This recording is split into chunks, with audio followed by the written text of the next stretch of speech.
Mr. Speaker, it's an honor to have you in New Hampshire.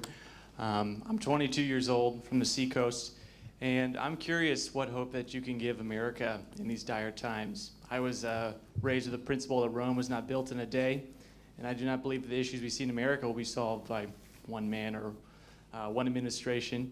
And I know that many people in this room are on their way out.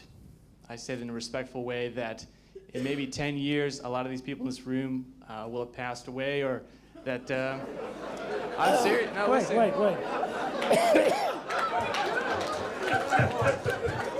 Well, that's certainly a level of optimism we haven't had all day.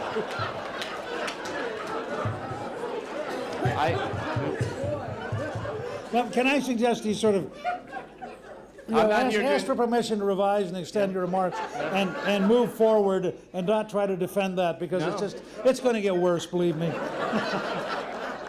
I'm not looking to defend myself. Okay. I'm serious. Okay. But I noticed that in my age bracket, no one cares about politics because it is something for old people. I say that respectfully, because it seems like a lot of the issues are catered to them. I would like to know what hope I have as a hardworking young individual, what change that you actually will accomplish in Washington. What can be done in 8 years that will affect the life that I have yet to live, that you have already lived?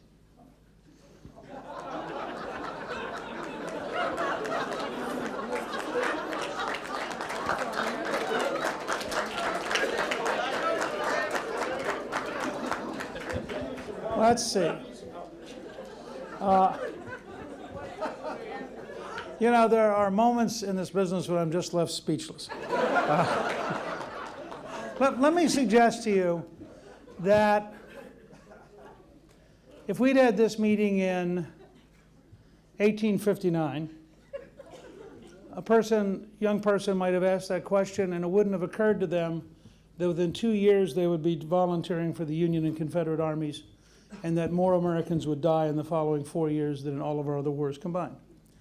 If we had had this meeting in 1939, at least up through August, or July rather, it wouldn't have occurred to them that there was a world war on the edge and that it would change their life forever. I'll give you just a couple small examples.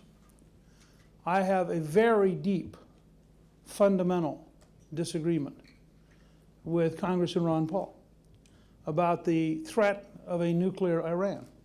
Now, your friends may think that's an old person's concern. I suggest you look at the impact of a nuclear weapon going off in Boston, and you look at the zone it would affect, and you ask yourself how many of your friends might have moved to the Boston area and be within the fallout range, depending on which way the wind is blowing. And you ask yourself, gee, would that be of concern?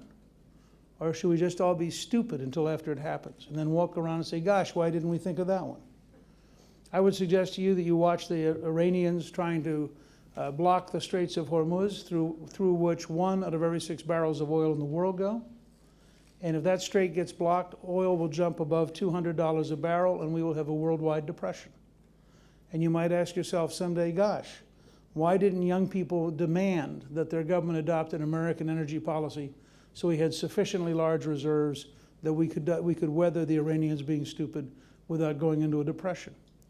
I would ask you to look at the number of young people who have built up student loans because they were suckered in by their government to borrowing money as though they didn't have to pay it back, so that they took longer to get through college, took fewer classes per semester, didn't work to pay for anything, and suddenly found when they graduated that they now had a huge debt and they can't find a job, so they don't know how they're going to pay off their debt, so they wish somebody would take care of them, having taken care of them, so they're now living with their parents, but they're really grateful because Obama's allowing their parents to keep them on their insurance until they're 26, when in fact a sound conservative government would have said, A, wouldn't it be better to get a job so you could get your own insurance? B, wouldn't you like to move out from your parents if you had a job? C, shouldn't we really rethink why higher education is so expensive so you don't have to run up that at the time? And D, maybe we should have a work-study program so people don't get in the habit of borrowing money they can't afford to repay. Now, these are all issues that are directly relevant to your generation. One more. Okay, let's see. Where's our microphone? This guy right here. Good evening. It's a real pleasure of mine to have you here. Are you going to suggest anything about how soon we're passing away? I wanted to get that out before I had a heart attack, and Thank you. I wasn't able to tell you. So, Oh, good. I'm not sure I could take two in a row.